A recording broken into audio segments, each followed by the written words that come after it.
25 अप्रैल 2023 प्रातः मुरली। ओम शांति। बाप दादा मधुबन। मीठे बच्चे, तुम घर बैठे वंडरफुल रूहानी यात्रा पर हो। तुम्हारी है बुद्धि की यात्रा। कर्म करते इस यात्रा में कदम आगे बढ़ाते चलो तो पावन बन जाएंगे। प्रश्न: इस ज्ञान मार्ग में पेचदार तथा महीन बातें कौन सी हैं जो तुम बच्चे अभी ही सुनते हो? उत्तर: तुम जानते हो हम सभी मेल अथवा फीमेल एक शिव परमात्मा की सजनिया आत्माएं हैं। साजन है एक परमात्मा। फिर जिस्म के हिसाब से हम शिव बाबा के पोत्रे और पोत्रियां हैं। हमारा उनकी प्रॉपर्टी पर पूरा हक लगता है। हम 21 जन्म के लिए सदा सुख की प्रॉपर्टी दादे से लेते हैं। यह है पेचदार बातें। गीत: हमारे तीर्थ न्यारे हैं। ओम शांति। जिस्मानी यात्रा और रूहानी यात्रा पर यह गीत बनाया है भक्ति मार्ग वालों ने। जो पास्ट में हो गया है उसका गायन करते हैं। जो भी मनुष्य मात्र है उन सभी को जिस्मानी यात्रा का तो पता है। देखते हैं जन्म जन्मांतर से चक्र लगाते आए हैं। उन्हों की बुद्धि में बद्रीनाथ, श्रीनाथ आदि ही याद रहता है। तुम बच्चों को भी यह जिस्मानी यात्रा आदि याद थी और अभी भी याद है। तुमने यात्राएं जन्म जन्मांतर की है। अब तुम बच्चों की बुद्धि में रूहानी यात्रा का ज्ञान है। मनुष्यों का बुद्धियोग है स्थूल जिस्मानी यात्रा तरफ। तुम्हारा बुद्धियोग है रूहानी यात्रा तरफ। रात दिन का फर्क है। अभी तुम रूहानी यात्रा तरफ कदम बढ़ा रहे हो। यह वंडरफुल यात्रा घर बैठे करते हो। कोई समझ सकेंगे इस यात्रा को? जब धंधे धोरी आदि में लग जाते हैं तो इतनी याद नहीं रहती है, परंतु जब विचार सागर मंथन करने बैठेंगे तो अच्छी रीति याद आएगी। हम यात्रा पर हैं। नॉलेज बड़ी सहज है। बच्चे समझते भी हैं। बरोबर पतितपावन बाप क्या करते होंगे? पावन बनाने लिए जरूर यात्रा होगी। वह है स्वीट निर्वाण धाम जिसको सभी भक्त याद करते हैं। यह किसको मालूम नहीं है कि भगवान को हमारे पास आना है व हमको भगवान के पास जाना है। समझते हैं हमारा गुरु अथवा हमारा बड़ा निर्वाण धाम अथवा अपने निराकारी वतन चला गया। अच्छा, फिर वहाँ क्या किया? जाकर बैठ गया। क्या हुआ वह कुछ भी पता नहीं है। सिर्फ कह देते पार निर्वाण गया। ज्योति ज्योत समाया, लहर सागर में समा गई। कुछ भी पता नहीं है कि यह सृष्टि का चक्र कैसे फिरता है। अब बाप समझाते हैं यह रूहानी यात्रा एक ही बार होती है इस अंतिम जन्म में। रूहानी यात्रा अथवा आत्माओं की यात्रा कहें। पहले पहले तो बच्चों को यह निश्चय हुआ कि हम आत्मा है। कहा जाता है जीव आत्मा दुख पाती है, तो इस समय जब आत्मा जीव के साथ है, सजनी है, तो वह बाप को ढूंढती है। मेल अथवा फीमेल सभी सजनियां हैं। वैसे मेल्स को कोई सजनी थोड़े ही कहेंगे, परंतु यह है बहुत गुह्य पेचदार बातें। तुम अपने को शिव बाबा के पोत्रे समझते हो, जबकि जिस्म में हो तो इस हिसाब से पोत्रे पोत्रियां ही ठहरे। बाबा ने समझाया है तुम्हारा दादे की मिल्कियत पर हक है। कोई बाप भला धनवान हो, बच्चे नालायक हो, उनको मिल्कियत न दे, यह हो सकता है। परंतु दादे की प्रॉपर्टी परंपरा से राजाई कुल में चली आई है। सतयुग त्रेता में तुम दादे की प्रॉपर्टी भोगेंगे। अभी तुम दादे से प्रॉपर्टी लेते हो। दादे की प्रॉपर्टी कितनी बड़ी जबरदस्त है। 21 जन्म तुम सदा सुख की प्रॉपर्टी लेते हो।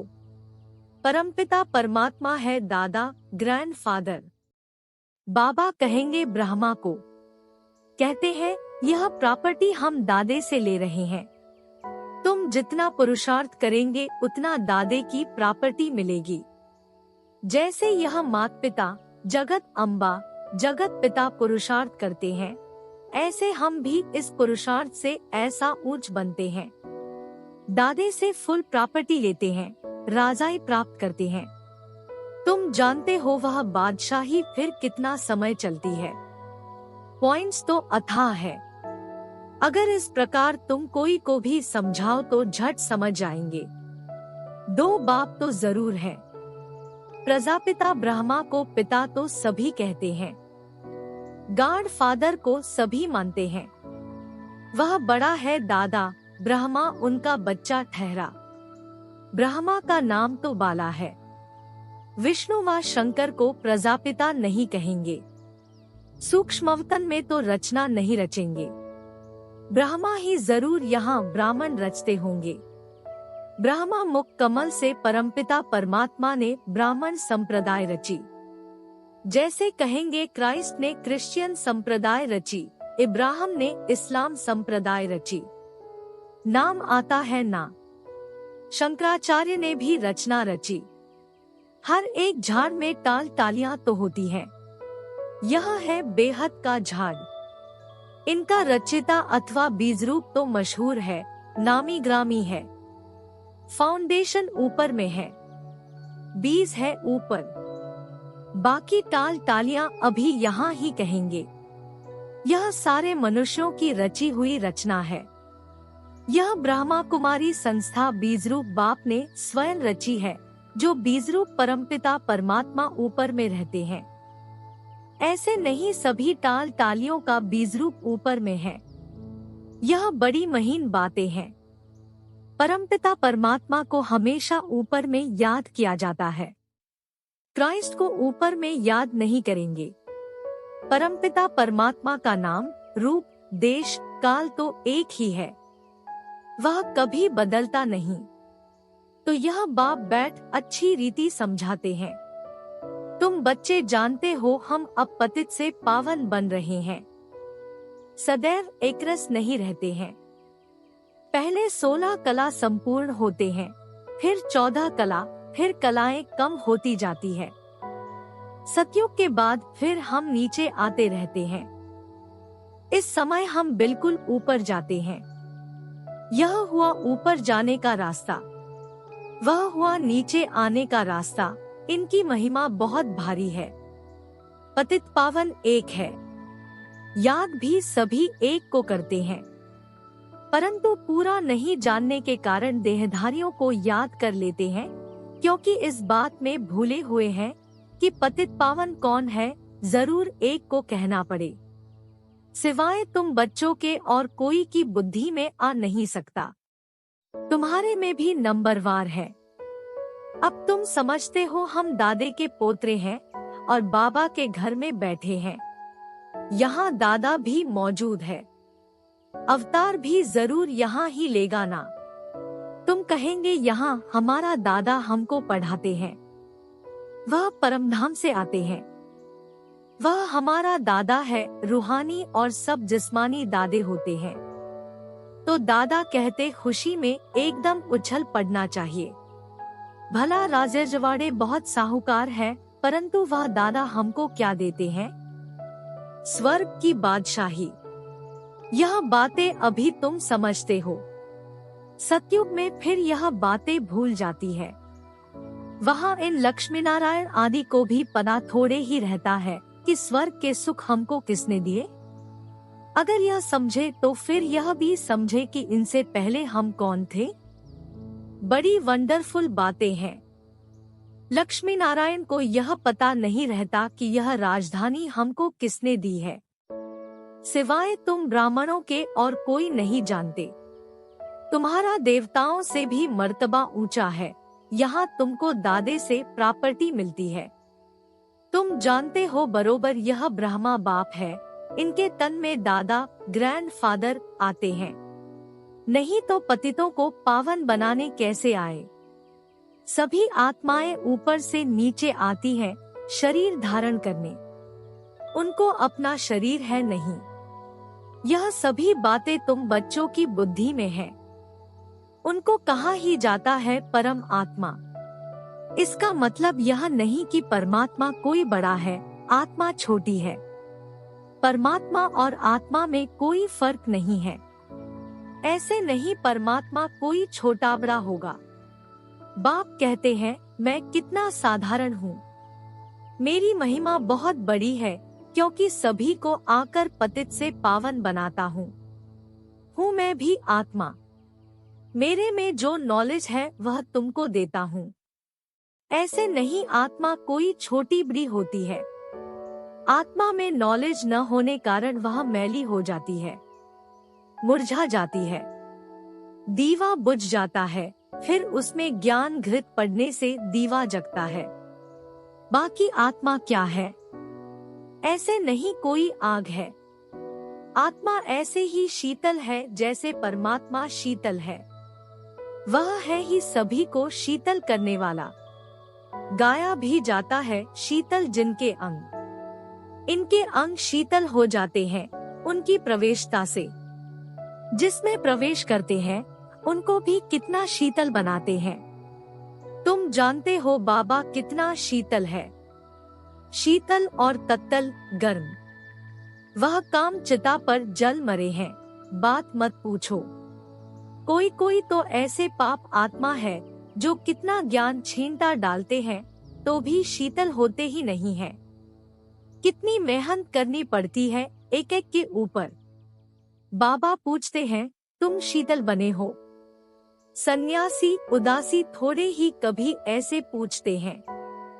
माया ही सबको पतित बना देती है, काम चिता पर जलते रहते हैं। तो तुम बच्चे जानते हो कि प्रजापिता ब्रह्मा के हम बच्चे हैं। शिव बाबा है दादा तो वर्षा मिलना चाहिए ना। एक बाबा एक दादा, उनसे प्रॉपर्टी अनेक बच्चों को मिलती है और कोई भी मनुष्य को प्रजापिता नहीं कहेंगे। शिव बाबा आत्माओं का पिता तो है ही। अभी तुम बच्चे जबकि सम्मुख बैठे हो तो जानते हो हम शिव बाबा के साथ बैठे हैं। वह हमारा दादा है जो स्वर्ग का रचिता है, उनसे हम राजयोग सीख रहे हैं। दादे से हमको स्वर्ग की मिल्कियत मिलती है जो फिर हम 21 जन्म कभी कंगाल नहीं बनेंगे। तुम बहुत साहूकार बनते हो। जो तुम पूज्य देवी देवता थे वही फिर पुजारी बनते हो। तुम जानते हो हम बाबा से वर्षा लेते हैं, 21 जन्म सुख भोगेंगे। कितने बार वर्षा लिया और गवाया है। परसों वर्षा लिया था, कल गवाया, फिर आज लेते हैं, कल फिर गवा देंगे। यह बातें तुम अभी जानते हो। इस समय नॉलेजफुल ज्ञान सागर बाप से तुम भी मास्टर ज्ञान सागर बनते हो, नॉलेज मिलती है। बाकी ऐसे नहीं कि कोई तेजोमय बिजली बन जाते हो। यह है सारी बड़ाई। जैसे श्री कृष्ण की बड़ाई की जाती है, वह जन्मता है तो सारे घर में रोशनी रोशनी हो जाती है। अब उस समय तो था ही स्वर्ग, दिन, रोशनी तो थी ही। बाकी ऐसे थोड़े ही कोई लाइट निकलेगी। यह भी सिर्फ महिमा की जाती है। वैसे ही परमपिता परमात्मा भी परम आत्मा है, बाकी महिमा सारी कर्तव्य पर निकलती है। महिमा तो बहुतों की निकली हुई है। मनुष्य कहते हैं फलाना मरा स्वर्ग पधारा, तो स्वर्ग क्या ऊपर में है? देलवाड़ा मंदिर में भी छत में वैकुंठ दिखाते हैं। नीचे में है आदि देव, आदि देवी, जगत पिता और जगत अम्बा। तो जरूर यह नीचे नर्क में बैठे हैं। स्वर्ग में जाने लिए राजयोग सीख रहे हैं। यह तुम बच्चे जानते हो, हूबहू एक्यूरेट यादगार है। हम भी यहाँ आकर बैठे हैं। कितनी वंडरफुल बातें हैं। बच्चे आकर दादा के बने हैं तो वह खुशी का पारा चढ़ना चाहिए। हम पावन दुनिया के मालिक बनते हैं। मेहनत बिगर थोड़े ही विश्व का मालिक कोई बनेगा। वह मेहनत है स्थूल, यह है सूक्ष्म। आत्मा को मेहनत करनी पड़ती है। रोटी पकाना, धंधा आदि करना, यह सब आत्मा करती है। अब बाबा आत्माओं को इस रूहानी धंधे में लगाते हैं। साथ साथ जिस्मानी धंधा भी करना है। बाल बच्चों को संभालना है। ऐसे नहीं बाबा, हम आपके हैं, यह बच्चे आदि आपको संभालना होगा। सबको बाबा संभाले तो इतना बड़ा मकान भी न मिल सके। दिल्ली के किले जितने सैकड़ों किले हो तो भी इतने बच्चों को कहाँ रखेंगे? हो नहीं सकता। फिर तो इस मकान की कोई ताकत नहीं।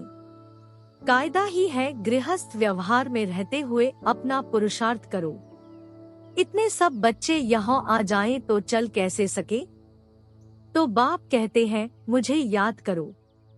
दादे से अखुट खजाना मिलता है। कितनी खुशी की बात है। टाइम कोई जास्ती नहीं है।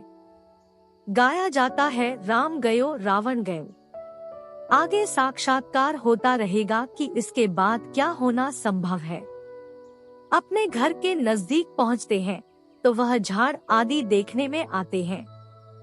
तुम भी नजदीक होते जाएंगे तो समझेंगे अब क्या क्या होगा। बाबा ज्ञान भी देता रहेगा। अच्छा, मीठे मीठे सिकीलधे बच्चों प्रति माता पिता बाप दादा का याद प्यार और गुड मॉर्निंग। रूहानी बाप की रूहानी बच्चों को नमस्ते। धारणा के लिए मुख्य सार: 1. बाप समान शीतल बन ज्ञान छींटा डाल मनुष्य आत्माओं को भी शीतल बनाने की सेवा करनी है। 2. दादे की मिल्कियत को याद कर अपार खुशी में रहना है। रूहानी धंधा कर विश्व की बादशाही लेनी है। वरदान: समीप संबंध और सर्व प्राप्ति द्वारा सहजयोगी बनने वाले सर्व सिद्धि स्वरूप भव। जो बच्चे सदा समीप संबंध में रहते हैं और सर्व प्राप्तियों का अनुभव करते हैं, उन्हें सहजयोग का अनुभव होता है।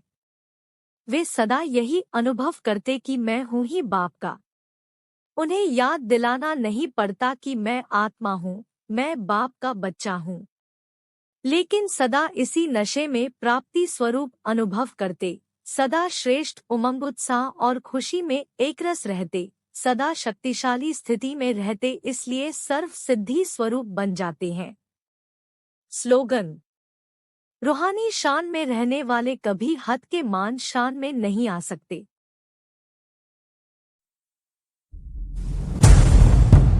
कृपया आज की मुरली पर लाइक, कमेंट और चैनल को सब्सक्राइब जरूर करें।